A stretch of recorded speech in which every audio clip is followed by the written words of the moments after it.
जोरदार बारिश होती है ना तो हर पंछी छुपने के लिए जगह ढूंढता है, पर बाज उसी बारिश में बादलों को चीरकर बादलों से ऊंचा उड़ता है। ऐसा एटीट्यूड है पंछियों के राजा बाज की। सब मुझे जंगल का राजा मानते हैं, इसलिए मैं जंगल का राजा नहीं हूँ, मैं जंगल का राजा हूँ क्योंकि मैं खुद को जंगल का राजा मानता हूँ। ऐसा एटीट्यूड है जंगल के राजा शेर की।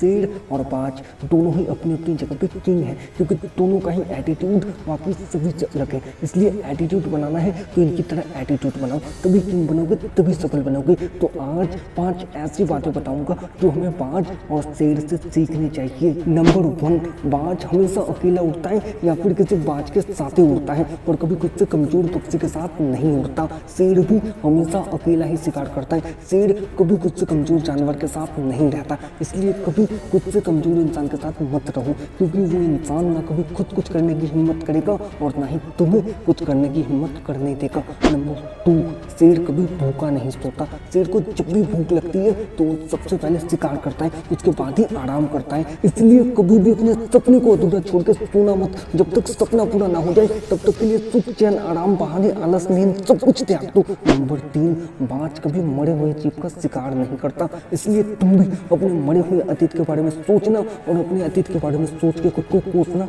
बंद कर दो। हमेशा अपने आज में जियो। नंबर 4, शेर भी जरूरत पड़ने पे अपने कदम पीछे ले लेता है, पर इसका मतलब ये नहीं है शेर ने हार मान के कदम पीछे लिए हैं। शेर जब भी 2 कदम पीछे लेता है ना तो उसका मतलब है वो लंबी छलांग लगाने वाला है। इसलिए जब भी जिंदगी तुम्हें पीछे ठेले ना तो समझ लेना यही लंबी छलांग लगाने का सही समय है। तो उस समय में कभी थक हार के मत बैठना। और नंबर 5, बाज की उम्र जब 35-40 साल होती है ना तो उसका पंख भारी होने लगता है, उसका चोंच और नाखून घिस जाते हैं, तब वो शिकार नहीं कर पाता है। तब उसके पास 2 ऑप्शन बचता है, या तो वो मर जाए या फिर अपने चोंच को पत्थर पे ठोकर मार मार के तोड़ दे ताकि उसके नई चोंच आए। शेर दूसरे ऑप्शन को चुनता है। नई चोंच आने के बाद वो अपने चोंच से अपने पंखों को नोचता है ताकि नई पंख आए और अपने नाखूनों को भी पत्थर पे मार के तोड़ देता है। इस पेनफुल प्रोसेस के बाद बाज का फिर से एक नया जन्म होता है और इसे कहते हैं एक्चुअल में बाउंस बैक। इसी तरह शेर भी जब घायल होता है ना